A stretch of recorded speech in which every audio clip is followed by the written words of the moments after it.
Then comes 191G, very very crucial. इससे ज्यादा crucial और इससे ज्यादा डिटेल शायद कोई और एक्ट, कोई और आर्टिकल है नहीं। जितना 191G पे चर्चा हुई है उतनी ही चर्चा आपके स्पीच एंड एक्सप्रेशन पर हुई है, तभी मैंने स्पीच एंड एक्सप्रेशन की जो स्लाइड है वो अलग रखी है। और 191G पे भी बहुत केसेस हैं, बहुत चीजें हैं जो डिस्कस करने वाली हैं। ठीक है। एक्चुअली मैंने जब स्टार्ट की थी स्लाइड बनानी, मैंने 191G से ही करी थी, बट देन आई थॉट कि सबकी ही स्लाइड बन जाए तो अच्छा है। ठीक है। अब 191G हमें क्या पावर देता है कि हम कोई भी प्रोफेशन प्रैक्टिस कर सकते हैं, कोई भी ऑक्यूपेशन कैरी कर सकते हैं। We can carry on any occupation, trade और बिजनेस, कोई भी काम कर सकते हैं, कोई भी बिजनेस कर सकते हैं, कोई भी प्रोफेशन को प्रैक्टिस कर सकते हैं। ठीक है, ये सारे इंडियन सिटीजन के पास ही गारंटी है। लेकिन इसमें रिस्ट्रिक्शंस क्या है कि आप रीजनेबल रिस्ट्रिक्शंस लगा सकते हो इन the interest of public. Interest of public का मतलब कि आप कोई ऐसा काम नहीं कर सकते, जैसे प्रोस्टिट्यूशन की बात होती है।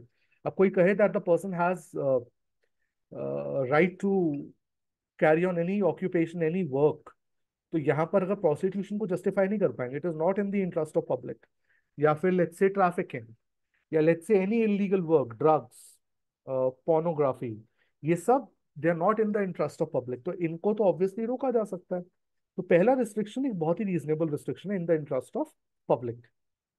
सेकेंड इज कि अगर किसी काम को कैरी करने के लिए अगर कोई टेक्निकल क्वालिफिकेशन या फिर कोई प्रोफेशनल क्वालिफिकेशन कही जाती है कि होनी चाहिए, that is again a reasonable restriction. जैसे अगर आप केमिस्ट की शॉप खोलना चाहते हैं तो आपके पास फार्मा की डिग्री होनी चाहिए। ठीक है, नहीं तो आपको लाइसेंस ही नहीं मिलेगा। तो ज्यादातर लोग तो किसी और की डिग्री पर लाइसेंस ले लेते हैं, पर एक्चुअली इट्स नॉट अलाउड। ठीक है। जैसे आप लॉयर हैं तो to practise as a lawyer you need a law degree. To practice as a doctor, you need an MBBS, right? तो ये सारे के सारे क्या है, ये टेक्निकल क्वालिफिकेशंस हैं which are required, and it is a reasonable restriction. Then enabling the state to carry on any trade or business to the exclusion of citizens wholly or partially. जो सरकार है वो कोई भी ऐसा ट्रेड या business ले सकती है to the exclusion of citizens, that means the government can have a monopoly in it. और मोनोपोली इसलिए रखी जाती है कि there's a proper distribution of resources, there's an equal distribution of resources। क्योंकि अगर जो एसेंशियल्स हैं लाइफ के हमारे, जैसे खाने का सामान है या फिर ट्रांसपोर्ट है, अगर इसके अंदर खाली प्राइवेट प्लेयर्स रहेंगे तो ग्रेजुअली क्या होगा, जो रिच है वो तो उसको अफोर्ड कर लेगा, जो गरीब है वो नहीं कर पाएगा। इसलिए सरकार ने कुछ चीजें अपने हाथ में रखी थी और इसलिए ये क्लॉज ऐड किया गया। ठीक। यहाँ तक कोई डाउट? एनी डाउटफुल है? No? Yes? No? No sir. ठीक है, चलिए आगे चल। So right to carry on a business includes the right to close it at any time the owner likes। अब यहाँ पर क्या होता है कि एक्चुअली जो हमारी गवर्नमेंट ऑफ इंडिया है, जो बड़ी बड़ी एंटरप्राइजेस होती हैं उनको ना बहुत इजीली बंद होने नहीं देते ये लोग। क्योंकि अगर एक बहुत बड़ी एंटरप्राइज तुरंत बंद हो जाए तो वहां पर लोगों को लॉस होता है, एक तो एम्प्लॉयमेंट का लॉस होता है। ठीक है। और दूसरा वहां पर लेट्स से बैंक है, अगर बैंक एकदम से बंद हो जाए, शट डाउन हो जाए, जैसे येस बैंक था उसका इशू आया, या बीच में मेरे ख्याल से एक बार बहुत पहले की बात है आईसीआईसीआई का भी एक थोड़ा सा इशू आया था, लेकिन तभी क्या होता है गवर्नमेंट ऑफ इंडिया इंटरवीन करती है और जो बाकी बड़े प्लेयर्स होते हैं उनको साथ में इन्वॉल्व करके उसको बैलेंस कर देती है, ताकि कोई बहुत मेजर लॉस ना हो या इकोनॉमी बिल्कुल नीचे ना आ जाए। तो कई बार ऐसा होता है कि बिजनेसेस को बंद होने नहीं दिया जाता। गवर्नमेंट हैज दिस राइट, वो इस राइट को कई बार प्रैक्टिस करते हैं। लेकिन आइडियली कोई भी इंसान कभी भी किसी बिजनेस को स्टार्ट करना चाहे या बंद करना चाहे, it's totally up to the person, बिल्कुल उसकी चॉइस है। ठीक है। So the state can not compel a citizen to carry on a business against his will. ठीक है। बट आज नो राइट इज एब्सोल्यूट, अभी मैंने आपको कहा कि right to close a business is also not an absolute right. बिल्कुल absolute right नहीं है। ऐसा नहीं कि आप जब चाहो बहुत बड़ी, आज आपने रिलायंस खड़ी करी, करोड़ों लोगों को नौकरी दी, और आपका इतना भारी शेयर है, 2900 रुपये का शेयर चल रहा है आपका मार्केट के अंदर, और तुरंत एक दिन आप डिसाइड करते हो कि आज मैं रिलायंस बंद कर दूंगा या बेच दूंगा या खत्म कर दूंगा। तो ऑब्वियसली क्या होगा, मार्केट क्रैश कर जाएगी, इकोनॉमी क्रैश कर जाएगी, लोगों की जॉब चली जाएंगी। तो एक एब्सोल्यूट राइट नहीं है कि आपको अगर बिजनेस तुरंत बंद करना है तो आपको एकदम से परमिशन दे दी जाएगी, नहीं। It's not an absolute right. ठीक है। तो ये जो राइट है बिजनेस बंद करने का, ये रिस्ट्रिक्टेड राइट है, ये रेगुलेटेड है, इसको सरकार रेगुलेट करती है, अपने हिसाब से कंट्रोल करती है कई जगहों पर। जैसे अगर आप देखें जो प्राइवेट लिमिटेड कंपनीज होती हैं, प्राइवेट लिमिटेड कंपनी कहते हैं स्टार्ट करना तो बहुत आसान है, बट उसको बंद करने के लिए पूरा प्रोसीजर करना पड़ता है। क्योंकि अगर आप एक प्राइवेट लिमिटेड कंपनी भी बंद कर रहे हैं तो it leads to a lot of troubles. So the government doesn't just allow कि आप आज शटर खोला आपने, कल आप शटर बंद करके बैठ गए। पूरा आपको प्रोसीजर फॉलो करना पड़ेगा उसको बंद करने के लिए। ठीक है। अब ये Excel Wear versus union of India में और क्लैरिटी मिल जाएगी। यार if there is an industrial undertaking, एक इंडस्ट्रियल अंडरटेकिंग है, कोई कंपनी है, उसको बंद करने के लिए आपको क्या करना पड़ेगा, 25O के under you will have to take a permission from the government, जिसमें आपको 3 मंथ का नोटिस सर्व करना पड़ेगा पहले। और उसके बाद अगर लेट्स से गवर्नमेंट आपको अप्रूव नहीं करती है और आप तब भी कंपनी को बंद करने की कोशिश करते हैं, बंद करते हैं, तो 25R के अंडर वहां पर पनिशमेंट दी हुई है। ठीक है। लेकिन यहां पर क्या हुआ था कि कोर्ट ने कहा था that this 25O and 25R are unconstitutional, और ये वायलेशन है ऑफ आर्टिकल 19(1)(g। आइडियली हमने अभी समझा कि गवर्नमेंट चाहे तो रेगुलेट कर सकती है, द गवर्नमेंट कैन रेगुलेट कि किसको बंद करना है किसको बंद नहीं करना। तो एक 3 महीने का notice is not a bad idea. But क्यों कहा गया कि ये अनकॉन्स्टिट्यूशनल है? क्योंकि अगर कोर्ट कहती है कि जो एम्प्लॉयर है उसके पास इतना पैसा भी नहीं है कि वो अपने एम्प्लॉयज को पैसा दे सके या फिर उनको सैलरी दे सके, बेसिक वेजेस दे सके, तो उस केस में अगर आप एम्प्लॉयर को रोकते हैं from shutting down the company, so that is not valid. If the employer doesn't have enough money to pay the salaries also, then in that case you cannot stop the employer from closing the company, right? तो इसलिए इसको invalid कहा गया था, इस provision को। ठीक है। Then we have fertilizer corporation Kamgar union versus union of India. अब इसमें क्या हुआ, in this case the workers union had challenged the validity of the sale of the certain plants of the corporation। अब इसमें क्या हुआ कि कॉरपोरेशन के कुछ अपने प्लांट्स थे, कुछ अपनी फैक्ट्रीज थी, कुछ अपने प्लांट्स थे जो बेचना चाह रहे थे। ठीक है। तो यहाँ पर क्या हुआ कि वर्कर्स ने कहा कि ऐसे तो हमारी नौकरी चली जाएगी, if you are working somewhere और वो कंपनी बिक जाती है तो उनका राइट जो है वो डिप्राइव हो जाएगा। They would not be able to work, they would not be working as industrial workers there, उनको निकाल दिया जाएगा। तो उन्होंने कहा ये जो सेल है इसके ऊपर रोक लगाई जाए, ये सेल ना होने दी जाए। अगर सेल होगी तो हमारी नौकरी चली जाएगी और कहीं ना कहीं हमारा जो right to profession, right to occupation है वो खत्म हो जाएगा। लेकिन उन्होंने कहा कि कोर्ट ने क्या कहा, it has been held that 19(1)(g doesn't guarantee the right to work in a particular post of one's own choice. अगर आपको राइट टू ऑक्यूपेशन मिल रहा है, मतलब ये नहीं कि आपको उसी कंपनी में वही पोजीशन मिलेगी तभी आपका राइट जो है वो वायलेट नहीं होगा, ऐसा नहीं है। आप अगर यहाँ पर let's say you don't have enough resources और let's say you are not getting the kind of salary you want, या फिर कंपनी बिक रही है या कोई भी रीजन है, तो ऐसा नहीं है that you have to stick to that particular job only और फिर आप वहां पे कहेंगे कि मेरा राइट डिप्राइव हो रहा है। You can always change the company, you can always change the position, you can always change the organization that you're working with, right? तो 19(1)(g कहीं पर भी ये गारंटी नहीं करता that you will be working according to your own choice at a particular position in a particular company, ऐसा नहीं है। ठीक। The closure of an establishment in which a workman is employed doesn't by itself infringe the fundamental right to carry on an occupation। तो अगर वो company ही shut down हो रही है तो इसका मतलब ये नहीं कि आपका 19(1)(g जो है वो वायलेट हो रहा है। Your 19(1)(g is not getting violated, right? If workers are retrenched in a factory, they can pursue any other occupation। अगर कहीं से आपको निकाल दिया जा रहा है तो ऑब्वियसली आप कोई और ऑक्यूपेशन कहीं और ले सकते हैं। That is what this particular case talked about, which was quite a valid decision. कि अगर ये नहीं है कि आपको एक कंपनी से निकाल दिया जाता है मतलब आपका 19(1)(g जो है वायलेट हो गया, नहीं, आप कहीं और काम कर सकते हैं। Sukumar Mukherjee versus state of West Bengal. One second, let me just switch on the charger, give me 1 minute. यहाँ पर क्या हुआ, जो अपैलेंट्स थे उन्होंने चैलेंज किया validity of West Bengal State Health Service Act. यहाँ पे इनको ये कहा गया कि जब तक आप डॉक्टर्स की तरह काम कर रहे हैं तब तक आप अपनी प्राइवेट प्रैक्टिस नहीं कर सकते। ठीक है। तो प्राइवेट प्रैक्टिस को प्रोहिबिट किया गया था। एक्चुअली क्या हुआ था यहाँ पर ना, जो West Bengal State Health Service थी वो दो पार्ट्स में डिवाइड हो गई थी। तो यहाँ पे जो डिवीजन हुआ था उसके अंदर एक बना था West Bengal medical education services और दूसरा बना था वेस्ट बंगाल हेल्थ सर्विसेज। तो यहाँ पर क्या हुआ था, जो सेक्शन 9 था वो प्रोहिबिट करता था teacher doctors of West Bengal medical education Services. वो इनको तो प्रोहिबिट करता था कि आप कहीं पर बाहर प्रैक्टिस नहीं कर सकते, इनको नहीं करता था। जो डॉक्टर्स थे of West Bengal Health Service, they could practise elsewhere as their private practice. लेकिन जो West Bengal medical education Services के थे उनको रिस्ट्रिक्ट किया हुआ था, प्रोहिबिट किया हुआ था, they can not have their private practices. तो यहाँ पर उन्होंने कहा था कि हमारा 19(1) जो है वो कहीं ना कहीं इन्फ्रिंज हो रहा है। क्यों इन्फ्रिंज हो रहा है? क्योंकि हम लोग एज डॉक्टर्स अपनी प्राइवेट प्रैक्टिस नहीं कर सकते।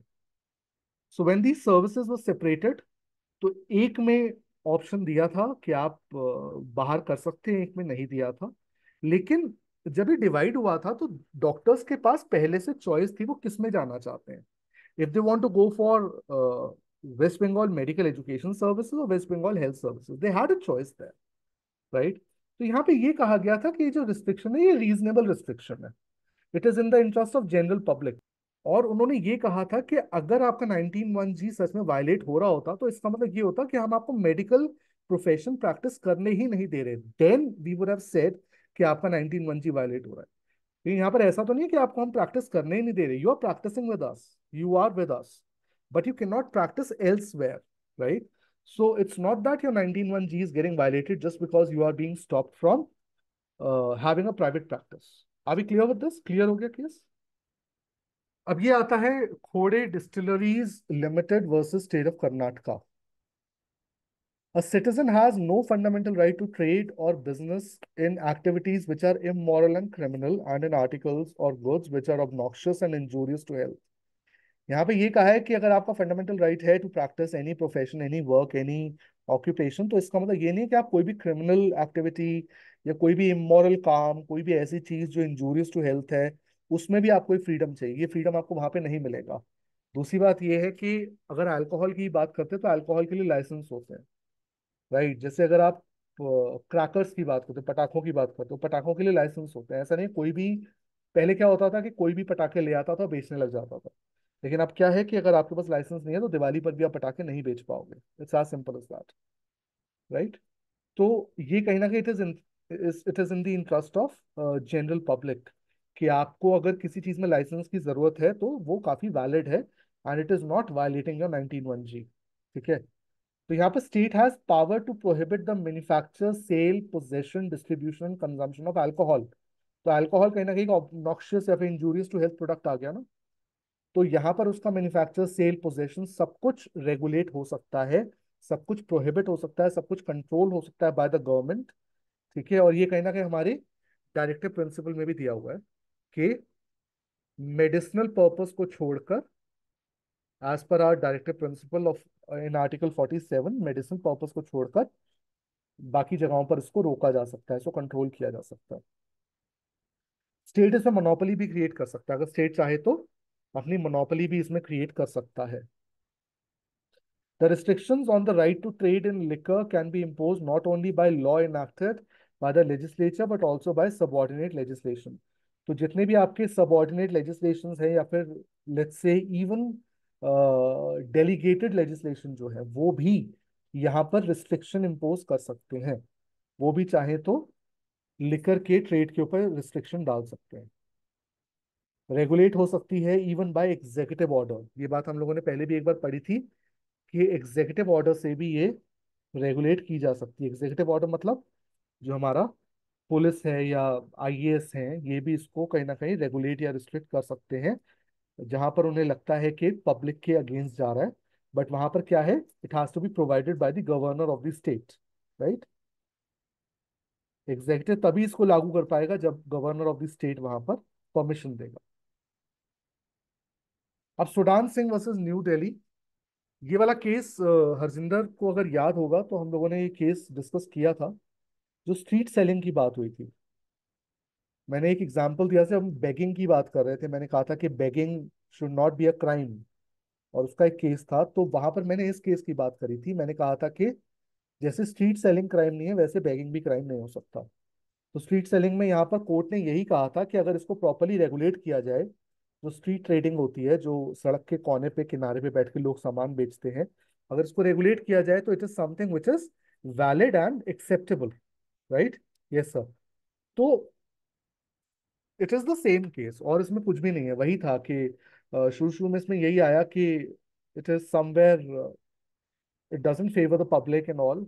लेकिन कोर्ट ने इसमें ये कहा कि जब इतने बड़े बड़े देश जो डेवलप नेशंस हैं, वो जब अपने यहाँ स्ट्रीट सेलिंग या स्ट्रीट ट्रेडिंग अलाउ करते हैं, जहाँ पर रिसोर्सेज की कमी नहीं है और लोग गरीब भी नहीं है, तो हमारे यहाँ तो वैसी पॉवर्टी है, तो हमारे यहाँ तो वैसे ही अलाउड होना चाहिए ये। तो उन्होंने कहा था कि इसको रेगुलेट करो, इस तरह रेगुलेट करो कि म्यूनसिपैलिटी इसमें परमिशन दे कि हफ्ते में एक दिन इसको किया जाए, तभी हम लोगों के यहाँ पर मंगल बाजार, शुक्र बाजार और सोम बाजार लगते हैं। ठीक है, आगे चलते हैं। तो उन्होंने ये भी कहा कि हॉकिंग और नॉन हॉकिंग जोन्स बना दिए जाएं, प्रॉपर इसके लिए स्कीम्स बनाई जाएं, इसको रेगुलेट किया जाए इस काम को। तो इससे क्या होगा, 19(1)(g) जो है वो किसी का भी वायलेट नहीं होगा। अब आता है ये case Chakresh Kumar Jain versus state of UP. Supreme Court held that condition of obtaining licence and pay fee by medical practitioner, अगर मेडिकल प्रैक्टिशनर को कोई लाइसेंस लेना है, कोई फीस पे करनी पड़ रही है उसको, या नर्सिंग होम खोलने के लिए कोई फीस पे करनी पड़ रही है, कोई लाइसेंस लेना पड़ रहा है, तो it is not against 19(1)(g), it is not against, it is not violating 19(1)(g। ये एक तरह से वैलिड है, it is a valid by law. Om Prakash versus state of UP. अगर किसी पर्टिकुलर एरिया में, जैसे ऋषिकेश में केस आया था कि वहां पर 3 म्युनिसिपैलिटीज थी, जहां पर उन्होंने कहा था कि इन तीनों म्युनिसिपैलिटीज में एग बेचना मना है। तो लोगों ने यही कहा कि एग क्यों बेचना मना है, इसके ऊपर बहुत सवाल उठे, बहुत ज्यादा कंट्रोवर्सी क्रिएट हुई। तो कोर्ट ने यही कहा कि कहीं ना कहीं कल्चरल और रिलीजियस बात है, क्योंकि ये जो 3 टाउन है, यहाँ पे सारे के सारे पिलग्रिम्स आते हैं, जो कि धर्म के लिए आते हैं वहां पर। और जो एग है, that comes in the category of non veg, और there are many people who would not want to see eggs there. Why? Because they're coming there for a cultural and religious purpose. And that is why उन्होंने कहा कि हम आसपास किसी और municipality में मना नहीं कर रहे, आप आसपास की म्युनिसिपैलिटीज में अच्छे से बेचिए, बस ये 3 म्युनिसिपैलिटीज को छोड़ दीजिए। ठीक है। State of Gujarat versus Mirzapur मोती कुरैशी कसाब जमात। ये इंपॉर्टेंट केस है। अब यहाँ पर यही हुआ था कि जब गाय को काटने पर रोक लगाई गई थी, गाय और काफ्स को, तो यहाँ पर Bombay animal preservation Gujarat amendment act आया था, जहां पर उन्होंने ये कहा that the cows and calves can not be slaughtered. तो जो बूचर्स थे, उन्होंने कहा दैट हमारा कहीं ना कहीं 19(1)(g) जो वो हिंडर हो रहा है, कि हमें गाय काटने में मना किया जा रहा है।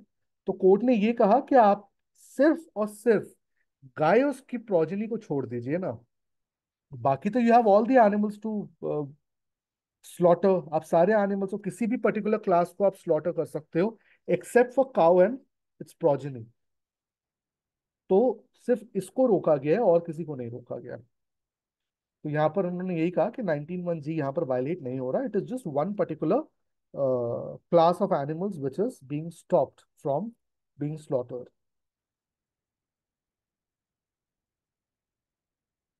अब इसमें रीजनेबल रिस्ट्रिक्शंस क्या है, that there is no right to carry on a business at a particular place, the state may impose reasonable restrictions in the interest of general public. मतलब यहाँ पर ये कहा गया है कि आप ये नहीं कह सकते कि मुझे ये बिजनेस यहीं पे खोलना है। तो उन्होंने कहा कि आपका राइट है to practise any profession, any work, but एक पर्टिकुलर प्लेस पे आप वो काम करना चाहते हैं, ये परमिशन आपको मिले ना मिले, it is subject to conditions, right. For example, अगर लेट्स से आपका एक हॉस्पिटल है which only deals in epidemics, या कुछ एपिडेमिक्स में डील करता है, या फिर कुछ ऐसी डिजीजेस में डील करता है जो कि बहुत जल्दी स्प्रेड होती हैं, और आप उसको बिल्कुल रेजिडेंशियल एरिया के बीच में खोलना चाहते हो, so that would obviously amount to what, public nuisance. उसको पब्लिक न्यूसेंस की कैटेगरी में डाला जाएगा। क्यों? क्योंकि आप हॉस्पिटल खोलना चाहते, that's really a fine thing, but आपको वही जगह मिलेगी जहां आप चाह रहे हैं। तो ये 19(1) अश्योर नहीं करता कि आपको उसी जगह पर खोलने दिया जाए जहां पर आप चाहते हैं। The state may impose reasonable restrictions in the interest of general public. General public के इंटरेस्ट में रीजनेबल रिस्ट्रिक्शंस जो है वो इम्पोज की जा सकती हैं। Does a competent authority may reasonably fix a place for a bus stand, a cinema, house, or a liquor shop? तो जो कंपीटेंट अथॉरिटी है या म्युनिसिपैलिटी है वो अपने हिसाब से जगह फिक्स कर सकती है कि कहाँ पर आपको ये सब खोलने की परमिशन मिलेगी।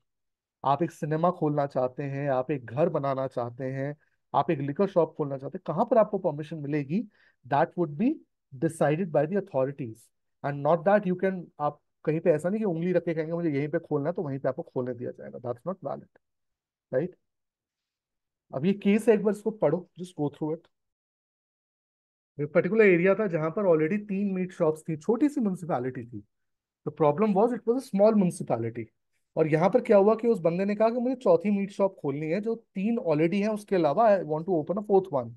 और उसमें से एक जो मीट शॉप थी जो पहले से एग्जिस्ट कर रही थी वो उसके फादर की ही थी। तो कोर्ट ने, अथॉरिटी ने उसको डिनाई कर दिया था कि ऑलरेडी छोटी सी म्युनिसिपैलिटी में 3 मीट शॉप्स ऑलरेडी खुल चुकी हैं, तो चौथी की हम परमिशन नहीं दे सकते, वो भी तब जब आपके फादर ऑलरेडी एक चला रहे हैं वहां पर। तो अब दूसरी भी अगर आप खोलना चाह रहे हैं, that's something which we can not allow, so it was considered to be a valid restriction, it was a reasonable restriction, right? Then we have Bijoy Cotton Mills Limited versus state of Ajmer. अगर आपको minimum wages देने को कहा जा रहा है workers को, ये सारी ना सिचुएशंस है जो एक्चुअल सिचुएशंस है जो आई थी कोर्ट के सामने, तो वो ये कह रहे हैं कि अगर मिनिमम वेजेस आपको देने को कहा जा रहा है अपने एम्प्लॉयज को और फिक्स किए जा रहे हैं वेजेस, कुछ मिनिमम वेजेस फिक्स किए जा रहे हैं, तो ये कहीं पर भी 19(1) को वायलेट नहीं करता। ये आपके right to occupation, right to work, right to business, right to trade को कहीं पर भी वायलेट नहीं कर रहा। ये नहीं है कि आप अपने मन माने दाम देकर अपने हिसाब से अपना काम चलाना चाहते हैं, कुछ ना कुछ सोशल रिस्पॉन्सिबिलिटी भी है आपकी। तो मिनिमम वेजेस अगर अश्योर किए जा रहे हैं by the government, it is not violative of 19(1)। Right? Let's move ahead now. Taxation is not a restriction. अगर आपको टैक्स देने को कहा जा रहा है तो इसका मतलब ये नहीं है कि आपको रिस्ट्रिक्ट किया जा रहा है, it is just that you need to pay a फी।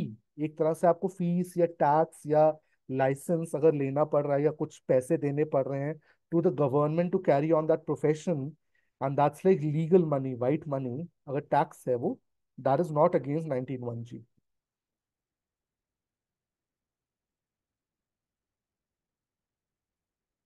तो कैलाश नाथ का इसमें केस था कि जो टैक्स लॉज होते हैं वो कोई भी वायलेशन नहीं है ऑफ 19(1)। बिल्कुल रीजनेबल रिस्ट्रिक्शन है, they are not unreasonable restrictions.